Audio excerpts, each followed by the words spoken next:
Doctor इला मिश्रा, सह आचार्य Hindi, MSc राजकीय महाविद्यालय भरतपुर। आज मैं एमए हिंदी उत्तरार्ध के विद्यार्थियों को भाषा विज्ञान के अंतर्गत अर्थ परिवर्तन के कारण समझाऊंगी। प्रत्येक भाषा के शब्दों में सतत अर्थ परिवर्तन होते रहते हैं, क्योंकि शब्दों के प्रयोक्ता अपनी अभिरुचि एवं आवश्यकता के अनुसार शब्दों के मनमाने अर्थ लगाया करते हैं। यही कारण है कि अर्थ परिवर्तन के विविध कारण हो सकते हैं। आज व्याख्यान के इस भाग में मैं अर्थ परिवर्तन के कुछ कारण समझाऊंगी। सबसे पहले हम देखते हैं कि पीढ़ी परिवर्तन से भी अर्थ परिवर्तन होता है। मनुष्य एक सामाजिक प्राणी है और वह जिस समाज में रहता है उसी के अनुसार भाषा का प्रयोग करता है। किसी भी समाज की एक पीढ़ी में कोई शब्द पहले जिस अर्थ में प्रयुक्त होता रहता है वह सदैव उसी अर्थ में प्रयुक्त नहीं होता, अपितु पीढ़ी के परिवर्तित होते ही जहाँ अन्य बहुत से परिवर्तन होते हैं वहाँ भाषा के शब्दों एवं उनके अर्थों में भी परिवर्तन होने लगते हैं। जैसे आरंभ में लोग ताड़पत्र या भोजपत्र पर लिखा करते थे। उस समय पत्र शब्द का अर्थ केवल पत्ता ही था, किंतु कालांतर में पीढ़ी बदली और कागज का आविष्कार हो गया। तब लोग पत्ते के स्थान पर कागज पर लिखने लगे और वह कागज ही पत्र हो गया, क्योंकि जिस पर लिखा जाए वही पत्र माना जाने लगा। धीरे धीरे पत्ते की तरह पतली, चपटी एवं मुलायम सभी वस्तुएं पत्र मानी जाने लगी। इसलिए सोने व चांदी के पतले वर्क भी पत्थर कहलाने लगे। इतना ही नहीं, इसी गुण के आधार पर हर एक पतला पदार्थ पतरा या पातर अथवा पतला कहलाने लगा। तदंतर युग बदला, लिखने के स्थान पर छपाई का कार्य आरंभ हो गया और फिर जिस पर कुछ छपकर पढ़ने के लिए आया वे सभी पदार्थ पत्रवाचक हो गए। इसीलिए केवल समाचार आजकल समाचार पत्र को भी एक प्रकार का पत्र कहा जाता है, प्रश्न पत्र भी कहा जाता है। इसी प्रकार एक पत्र शब्द किस तरह पीढ़ी परिवर्तन के साथ अपने मूल अर्थ पत्ते से चलकर चिट्ठी, पातर, पत्तर, समाचार या कागज आदि परिवर्तित अर्थों में प्रयुक्त हुआ, ये हमें स्पष्ट पता चलता है। परिवेश। बहुत से शब्दों के अर्थ परिवेश के कारण भी बदल जाते हैं। परिवेश के अंतर्गत भौगोलिक परिवेश, सामाजिक परिवेश एवं भौतिक परिवेश आते हैं, जो प्राय अनेकानेक अर्थों में परिवर्तन प्रस्तुत किया करते हैं। जैसे भौगोलिक परिवेश के कारण ही ठाकुर शब्द उत्तर प्रदेश में क्षत्रिय का, बिहार में नाई का और बंगाल में रसोइये का वाचक हो गया। इसी प्रकार सामाजिक परिवेश के कारण भी अनेक शब्दों के अर्थ परिवर्तित हो जाते हैं। जैसे पाठशाला, मदरसा, स्कूल, कॉलेज आदि शब्द पर्यायवाची हैं, किंतु सामाजिक परिवेश के कारण पाठशाला का अर्थ संस्कृत का शिक्षालय, मदरसा का अर्थ उर्दू फारसी का शिक्षालय, स्कूल का अर्थ अंग्रेजी का शिक्षालय और कॉलेज का अर्थ अंग्रेजी का उच्च शिक्षालय हो जाता है। इसी प्रकार डॉक्टर, वैद्य, हकीम और कविराज शब्द भी एकार्थवाचक ही हैं, किंतु सामाजिक परिवेश के कारण इनका अर्थ पृथक पृथक हो जाता है और उन शब्दों से भिन्न भिन्न चिकित्सकों का बोध होता है। इसी प्रकार भौतिक परिवेश के कारण भी अनेक शब्दों के अर्थ परिवर्तित हो जाते हैं। जैसे शीशा शब्द एक ओर दर्पण के अर्थ में प्रयुक्त होता है, दूसरी ओर एक प्रकार की धातु के लिए भी प्रयोग में लाया जाता है, जिससे छापे के अक्षर बनते हैं, और तीसरे कांच के लिए भी प्रयुक्त होता है। इसी तरह ग्लास शब्द का अंग्रेजी में अर्थ है कांच और कांच से बने हुए पेय के वस्तु, किंतु हिंदी में कांसा, चांदी, पीतल, कांच, स्टेनलेस स्टील, प्लास्टिक आदि के बने हुए पात्र को भी गिलास कहते हैं।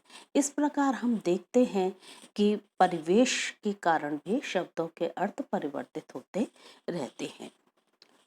अगला अर्थ परिवर्तन का कारण हम देखते हैं नम्रता प्रदर्शन। बहुत से शब्दों का अर्थ शिष्टाचारवश नम्रता प्रदर्शन के कारण भी परिवर्तित हो जाता है।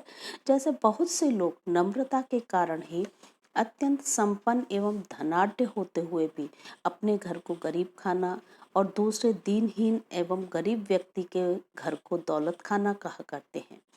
इसी प्रकार नम्रता प्रदर्शन के कारण ही बहुत से कंजूस व्यक्तियों को अन्नदाता, अधर्मी एवं पापी व्यक्ति को धर्मावतार, कभी शरण न देने वाले व्यक्तियों को भी जहां पनाह, एक गज भर पृथ्वी का स्वामी न होने पर भी पृथ्वीराज, कभी दया न करने वाले को भी दया निधान, कभी किसी पर करुणा न दिखाने वाले को भी करुणा सागर, कभी किसी की आज्ञा न मानने वाले को भी परमावतार आदि कहा जाता है।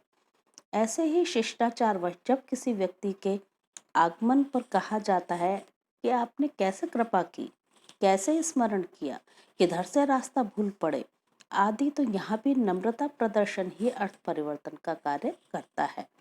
इसी प्रकार गुरुदेव, बंधुवर, महोदय, महाशय, मान्यवर आदि शब्दों के प्रयोग भी नम्रता प्रदर्शन के कारण ही किए जाते हैं, क्योंकि जिनके लिए ये शब्द प्रयुक्त होते हैं उनमें ये गुण वास्तव में नहीं होते।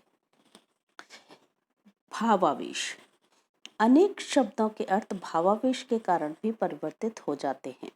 जैसे कभी कभी माता पिता नाराज होकर अपने बेटे को योग्य होते हुए भी नालायक, सीधा होने पर भी शैतान, समझदार होने पर भी बेहुदा, सभ्य होने पर भी बदतमीज, बुरा न होने पर भी पाजी, भला होने पर भी बदमाश आदि कहा करते हैं। कभी कभी प्रेम के कारण भी बहुत से व्यक्ति आपस में एक दूसरे को चचा, ताऊ, बाबा, भैया, बापू, दादा आदि कहकर पुकारा करते हैं।